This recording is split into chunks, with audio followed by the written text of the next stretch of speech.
Víte, co je polygrafie? Názvem polygrafie označujeme tiskový, reklamní a obalový průmysl. Tiskoviny nás doprovázejí na každém kroku po celý život. Denně uchopí každý z nás desítky předmětů, na kterých se podílela polygrafická výroba. Od tvorby designu až po vlastní potisk předmětu či jeho obalu. Lze tedy bez nadsázky říci, že téměř žádný výrobek nebo služba se neobejde bez podílu polygrafické výroby. Tento fakt významným způsobem předurčuje polygrafické obory jako velice potřebné, zajímavé a perspektivní. V rámci České republiky je pouze 6 středních škol, které zajišťují výuku polygrafických oborů, a z toho pouze 4 se specializací výhradně na polygrafii. Jednou z nich je i naše škola. Střední škola polygrafická Olomouc, starající se o výchovu kvalitních odborníků již téměř 50 let. Mezi hlavní přednosti naší školy patří tzv. Výuka v reálném pracovním prostředí. Vlastníme kompletně vybavený provoz tiskárny a grafických studií. Zde realizujeme široké spektrum zakázek pro soukromou, ale i státní sféru, na kterých se výrazným způsobem podílejí naši žáci pod vedením zkušených učitelů.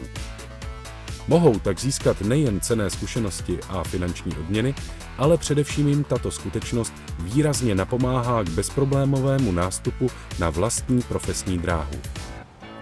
Bezproblémové uplatnění na trhu práce také podtrhuje intenzivní spolupráce školy s předními polygrafickými firmami v regionu i v rámci celé České republiky.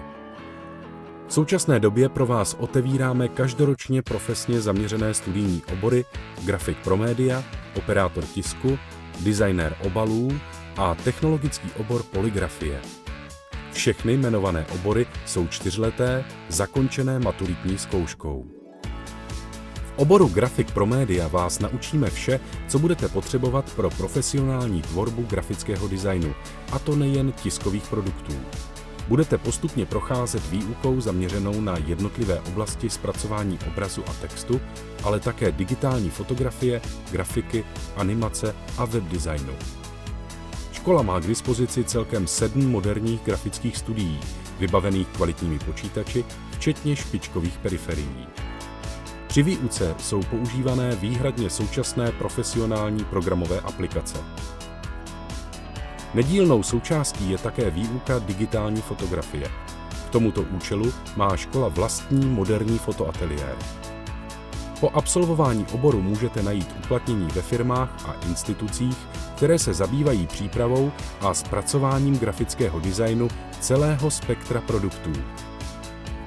Mezi typické představitele zaměstnavatelů patří reklamní agentury, grafická studia, DTP studia, tiskárny, nakladatelství a vydavatelství.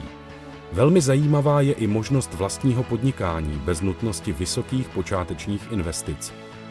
Stále více absolventů však využívá možnost dalšího navazujícího studia na některé z vyšších odborných nebo vysokých škol obdobného zaměření. Pokud zvolíte moderní a perspektivní obor operátor tisku, naučíme vás zhotovovat tiskové produkty od vizitek přes reklamní materiály až po obalovou produkci. Získáte také široký praktický rozhled v rámci celého výrobního procesu. Ten lze uplatnit v celé sféře polygrafických profesí. Během výuky se seznámíte s řízením tiskových procesů, naučíte se ovládat moderní tiskové systémy, orientovat se v moderních materiálech, hodnotit kvalitu tiskové produkce při současném využití moderní počítačové techniky. Po absolvování můžete najít uplatnění v tiskárnách různého zaměření, v tiskových centrech firem nebo také jako servisní technici tiskových strojů a kopírovacích zařízení. Pracovní příležitosti nabízí ovšem i reklamní agentury a grafická studia. Po úspěšném ukončení studia můžete také směle pokračovat ve studiu na vyšší odborné či vysoké škole. Dalším zajímavým a perspektivním oborem v naší nabídce je obor designér obalů.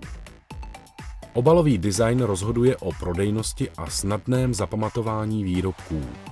Proto pokud chcete co nejlépe prosadit produkt na trhu, je nutné svěřit tuto práci odborníkům. V rámci studia vás seznámíme a naučíme vhodně volit materiál, tvar a grafiku výsledného obalu, orientovat se v tiskových technikách, kreativně volit povrchové zušlechtění obalů, tak aby výsledný obal dokázal svůj výrobek skutečně prodat. Po úspěšném absolvování oboru se můžete uplatnit v grafických studiích nebo tiskárnách se zaměřením na obalovou produkci. Zároveň doporučujeme vzhledem k široké problematice realizace obalů následné rozšiřující studium na vyšší odborné škole obalové techniky nebo vysoké škole obdobného zaměření.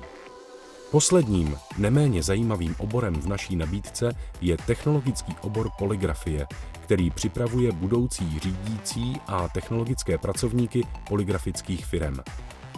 Při studiu tohoto oboru se seznámíte s problematikou výroby tiskových produktů od grafického návrhu, tisku až po dokončující zpracování. Naučíme vás zhotovovat jejich kalkulaci, komunikovat se zákazníky, hodnotit kvalitu tiskové produkce a řídit celý výrobní proces. Po úspěšném absolvování se můžete uplatnit především v pracovních pozicích technologů, obchodních zástupců nebo řídícího managementu polygrafických firem. Absolventům doporučujeme také navazující studium na vysoké škole. Vzhledem k výjimečné nadregionální působnosti naší školy zajišťujeme také ubytování a celodenní stravování pro naše žáky. Domov mládeže se nachází nedaleko centra města, zhruba 10 minut chůze od školy. K dispozici máme moderně vybavené 2- a 3lůžkové pokoje s kuchyňkou na každém poschodí.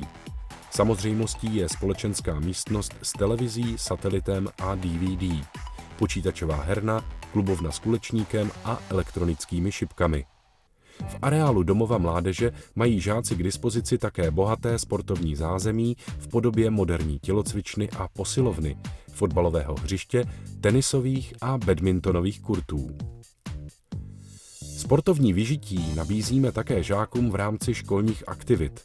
Pořádáme oblíbené adaptační, lyžařské a cyklistické kurzy, zahraniční zájezdy a tématické exkurze. Také se s žáky účastníme různých odborných soutěží, navštěvujeme muzea, galerie a další kulturní zařízení, jejichž nabídka je v Olomouci opravdu bohatá. Pokud vás naše nabídka zaujala, můžete získat další informace na našem školním webu www.polygraficka.cz. Rozhodně vám doporučujeme navštívit nás osobně a přesvědčit se o správnosti vaší volby.